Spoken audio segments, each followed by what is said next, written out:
I am feeling myself.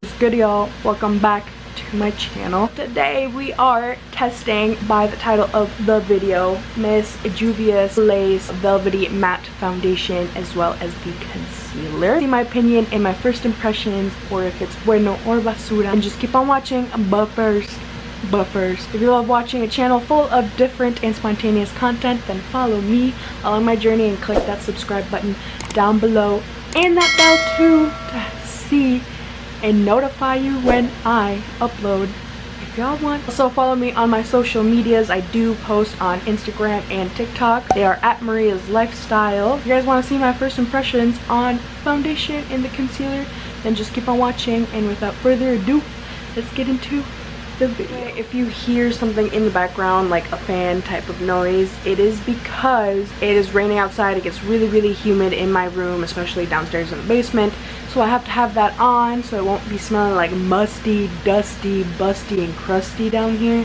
because if y'all know the smell of humidity inside your house, it does not smell good. So, and we don't want our room to be smelling like bounce that ass. I'm gonna show you guys what I did end up purchasing. I got everything actually half off like a month ago, due to like the Black Lives Matter movement and everything that happened throughout the riots.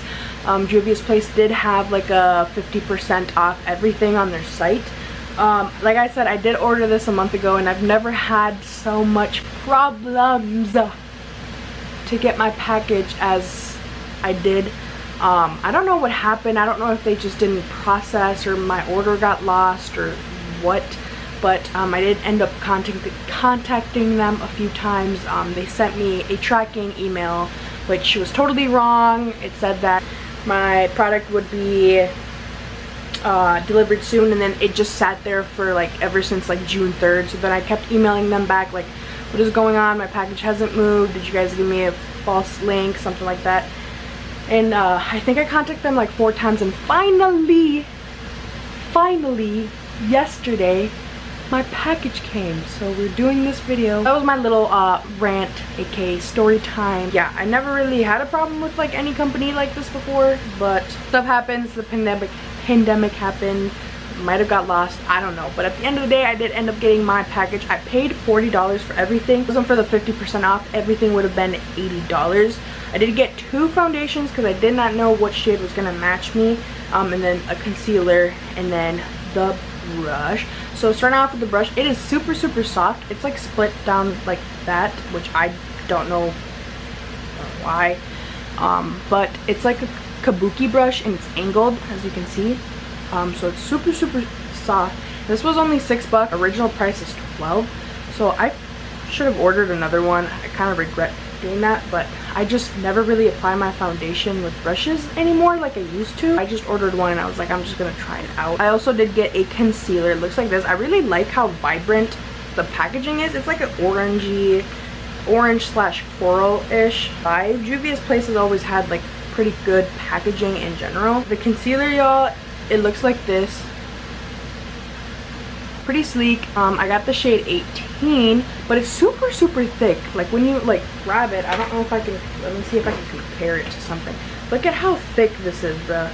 It literally reminds me like of a foundation almost. It seems like it comes with a lot of products, so, and I've heard a lot of good stuff about this concealer, so hopefully I did get my good shade. Because like I said, I did get the foundations. I got 2 foundations, and again, orange packaging, has the Juvia's Place logo.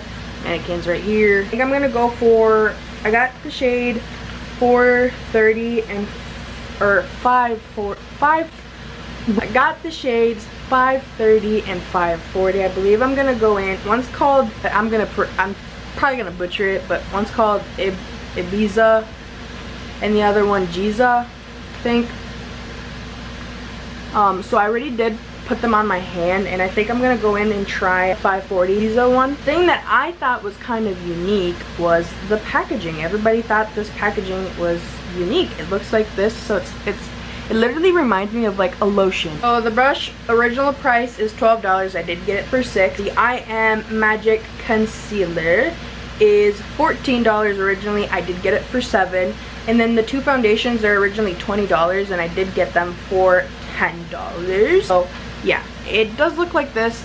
I think, to be honest, I don't know why, but I feel like the foundation is super small compared to the concealer. So I don't know. It says 30 milliliters / 1 fluid ounces. So I don't know if that's the standard size for foundation, but it just seems like super small for some reason. But I like the packaging. I like that it's different. I like that it's unique because every foundation is literally in a plastic or glass bottle, either rectangle or something like that sort. So this is very unique. Let's get started on the application. I already primed and I'm gonna go ahead and start on applying it. Just use my sponge, but today I'm gonna use a brush. Sometimes I do want to use a brush if I want that extra full coverage.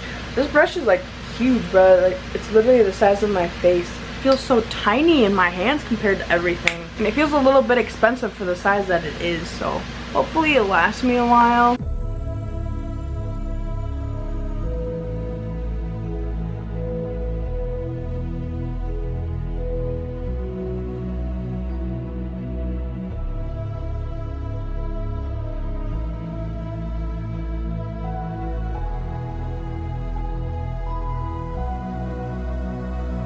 Can see, but it looks like for some reason on my nose it looks like it's already oxidizing.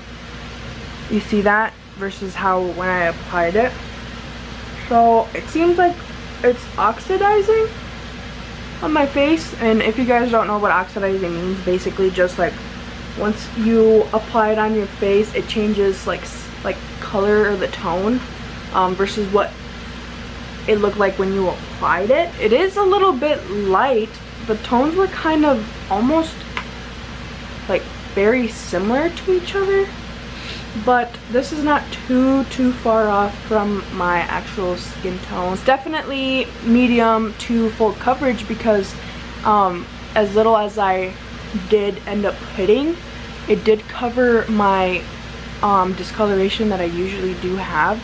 But I don't know if you can see on my chin right there, it's oxidizing. Like, it happened on my nose too. It's like oxidizing on my creases. As you can see, my face does have texture, a lot of texture actually, because of the face mask from work, but it still did a really good job at covering that. From certain angles you can't even tell my texture. I feel like you can definitely go without the brush. It's super huge too. It's like, if you have a tiny face, this might be a little bit difficult for you to use. I'm gonna go in with some concealer and I'm gonna put it under my eyes, on my nose, and a little bit on my chin like I usually do. And that I am gonna be blending it out with a sponge like normally. And then to set that area, I go in with the Anastasia loose powder in banana. It kind of reminds me of like the big tart shaped tape wand. Exactly like that, actually, that everybody really enjoys.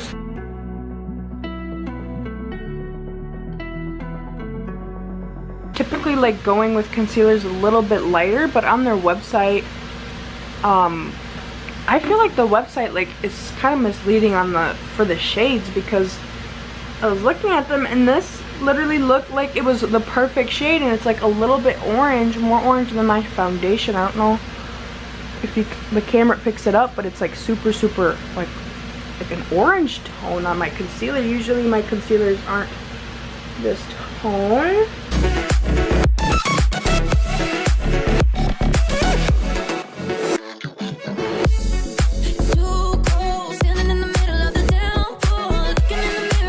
How the concealer set, and it's not creasing up immediately like my other concealers do. I know if I wait even just a second it starts creasing up really bad, and this is not doing that. Besides on my lids, because I do have hooded eyes, that problem always happens. So far after me setting it, it looks alright besides the textured areas. I did use like only one layer. I like it so far. Just the only problem, like I said, it started to oxidize really weird on my creases. The foundation did, at least. So I'm gonna go ahead and finish the rest of my makeup to see how it looks on top, and probably gonna do a look for my eyes, and then I'll be right back. So far I like it. It is very full coverage. It is a very good coverage, and it feels lightweight too. It doesn't feel like super heavy, and it is like a velvety matte formula, and it does say that on the package. It does definitely feel matte. There's no oils, there's no shine. Even before I applied the foundation or the powder, there was no oils or shine. So if you are a matte junkie, this is definitely for you. So I am back. I put on some bronzer, I put on some blush, some highlight, some gloss, some eyeshadow, and it's probably around like 2 hours later. The foundation still is setting exactly how it was when I applied it. Other than that, this foundation was really good, as well as the concealer. The concealer is amazing, definitely full coverage. The foundation is buildable. Like I said, the only con, I guess, is I feel like I'm not getting as much product for the price that I'm paying, and the website can be definitely definitely easier to shade match, definitely narrow it down more, so people can get their correct shades and make it easier, because I know other websites are way easier than the Juvias Place website. The brush was amazing. It's not something that I would probably go for and use every single time I wear it, but it's definitely worth the buy. Again, it just does the weird oxidation thing on my thing, but I'm really glad that they are very inclusive, and they have a whole broad of shades and tones. So if you guys are interested in getting the foundation, you definitely can go visit your Ulta, or like I said, order online. Foundation and concealer is definitely bueno. It is not basura. Thank you so much for watching. I hope you guys have a beautiful, wonderful, fabulous night or day wherever you guys are located, and I will see you guys in my next video. Bye guys. Peace.